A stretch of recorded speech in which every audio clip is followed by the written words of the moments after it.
Hello all, welcome back to our channel flow with Shweta's world. So today recipe వచ్చేసి బఠానీ chat అండి. వర్షాకాలం వచ్చింది కాబట్టి ఇంట్లోనే ఈజీగా హెల్తీగా చేసుకునేటట్టుగా నేను ఈ చాట్ ప్రిపేర్ చేశాను. అండ్ ఇందులో పాపడ్స్ కూడా ఎలా చేయాలో ఈ వీడియోలో చెప్పాను. వీడియోని లాస్ట్ వరకు చూసేసేయండి, ఓకేనా. సో ముందుగా వచ్చేసి నేను ఇక్కడ మన వైట్ బఠానీలు ఉంటాయి కదా అండి, అది ఒక 1 కప్ తీసేసుకొని 4 అవర్స్ నానబెట్టుకున్నాను. మీకు కనుక టైం ఉంటే 6 అవర్స్ లేదా ఓవర్ నైట్ అయినా నానబెట్టేసుకోవచ్చు. బట్ ఇక్కడ నేను ఓన్లీ 4 అవర్స్ నానబెట్టేసుకొని వాటర్ అంతా డ్రైన్ చేసేసి ప్రెషర్ కుక్కర్ ఉంటుంది కదా అందులోకి వేసేసుకున్నాను. నార్మల్గా ఈ ప్రెషర్ కుక్కర్ బట్టి కూడా ఉంటుంది. సో ఈ ప్రెషర్ కుక్కర్లో వేసుకున్న తర్వాత ఆలుగడ్డ ఒకటి పెద్ద సైజ్ తీసుకున్నానండి, పొట్టు తీసేసి. 1 కప్పు బఠానీకి 4 కప్పుల వాటర్ పోసుకున్నాను. లేదు అంటే మీరు బఠానీ మునిగేంత వరకు పోసేసుకొని ఒక 4 విజిల్స్ వచ్చేంత వరకు పెట్టేసుకోండి. ఇక్కడ మీరు ఇంకా తక్కువ సేపు నానబెట్టేది ఉంటే ఒక 5 to 6 విజిల్స్ వచ్చే వరకు పెట్టుకోండి. ఇక్కడ విజిల్స్ వచ్చేలోపు నేను ఇక్కడ పాపడ్ కూడా చూపిస్తాను అన్నాను కదా. సో ఇదండి చాట్ పాపడ్, ఈ రెసిపీ చూపిస్తాను, చూసేసేయండి. సో ముందుగా వచ్చేసి ఇక్కడ మైదాపిండి 1 కప్పు తీసుకున్నాను. దాంట్లో టేస్ట్కి తగ్గట్టుగా సాల్ట్ అంటే ఒక 1 టీ స్పూన్ అలా తీసుకున్నాను. అండ్ ఓమా కూడా ఒక 1 టీ స్పూన్ దాకా తీసేసుకున్నాను. మీరు నలిపి వేసేసేయండి. సో ఇవన్నీ వేసుకున్న తర్వాత ఒకసారి మంచిగా కలిపేసుకోండి. ఇక్కడ మైదాపిండి ప్లేస్లో మనం గోధుమ పిండి కూడా తీసేసుకోవచ్చు. అండ్ నెయ్యి వచ్చేసి గోరువెచ్చటి నెయ్యి తీసుకున్నానండి, 2 టీ స్పూన్స్. ఆయిల్ కనుక ఉంటే కొద్దిగా వేడి చేసి అది కూడా ఒక 2 టీ స్పూన్స్ వేసేసుకోవచ్చు. సో ఇలా మోయిన్ వచ్చే వరకే మంచిగా కలిపేసుకోండి. ఇందులో వాటర్ని కొద్దిగా యాడ్ చేసుకుంటూ గట్టిగా కలిపేసేయండి. గట్టిగా కలిపితేనే మనకి పాపడ్స్ అనేవి క్రిస్పీగా వస్తాయి. మెత్తగా కలిపితే కొద్దిగా మెత్తగా అంటే మెత్తగా వస్తుంది అన్నమాట. ఒక 2-3 నిమిషాలు మంచిగా గట్టిగా కలిపేసుకోండి. సో ఇది 15 to 30 మినిట్స్ కంపల్సరీ నానాలండి. మీకు మరీ టైం లేదు అంటే అట్లీస్ట్ 15 మినిట్స్ అన్నా నానబెట్టేసేయండి. సో ఇక్కడ నేను 30 మినిట్స్ తర్వాత చూపిస్తున్నాను. ఇక్కడ చూసారు కదా చిన్నగా మనకి పిండి ముద్దలు అనేటివి ఉన్నాయి. అలా వస్తే మనం వేసిన నెయ్యి పర్ఫెక్ట్గా సెట్ అయింది అన్నట్టు. సో ఇక్కడ 2 ఈక్వల్ పార్ట్స్గా తీసుకొని మీరు ఎంత వీలైతే అంత పల్చగా చేసేసుకొని మీకు నచ్చిన షేప్లో కట్ చేసుకోండి. రౌండ్ అయితే రౌండ్, స్క్వేరు, రెక్టాంగిల్ ఇలా ఎలా అయితే అలా మీకు నచ్చిన షేప్స్లో కట్ చేసుకొని అన్నీ ఒకటేసారి కట్ చేసుకొని ముందుగానే ఆయిల్ పెట్టేసి మీడియం ఫ్లేమ్ మీద ఒకటి తర్వాత ఒకటి వేసుకోండి. లేదు అన్నీ ఒకటేసారి అయినా వేసేసుకోవచ్చు. సో ఇలా వేసుకొని మీడియం టు హై ఫ్లేమ్ కంప్లీట్గా గోల్డెన్ బ్రౌన్ కలర్ వచ్చేదాకా వేయించుకోండి.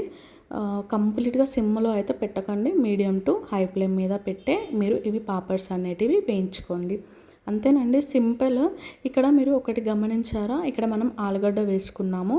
ఇప్పుడు మనం సమోసాలకైతే మైదాపిండితోటి చేస్తారు కదా, సో ఆ టేస్ట్ రావడానికి నేను ఇక్కడ మైదాపిండితోటి చేశాను అన్నమాట.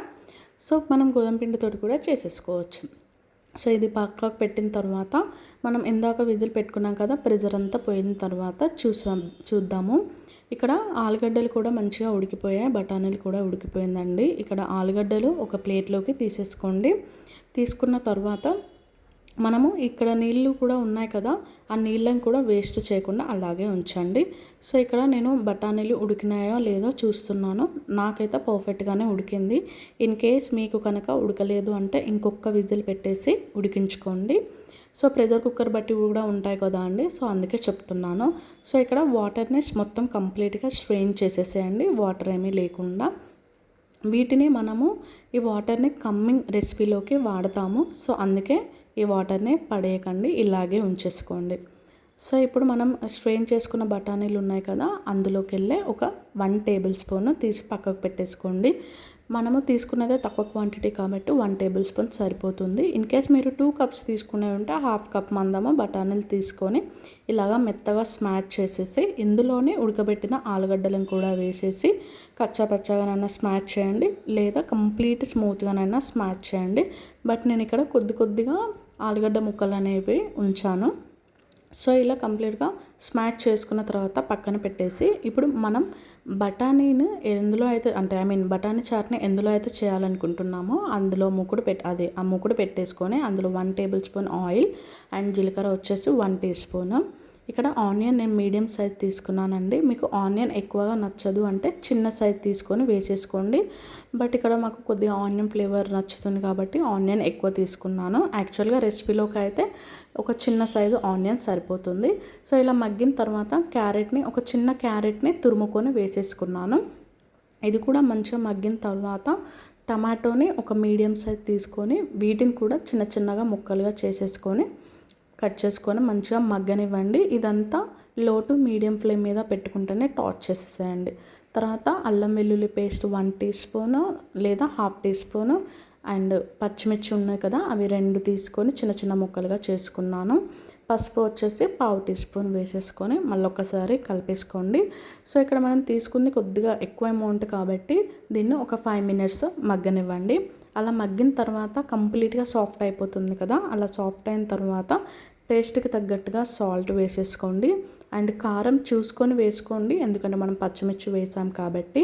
బ్లాక్ సాల్ట్ ఒక 1/2 టీ స్పూన్, జీలకర్ర పౌడర్ ఒక 1/2 teaspoon and chaat masala ఒక 1 టీ స్పూన్ వేసుకున్నానండి.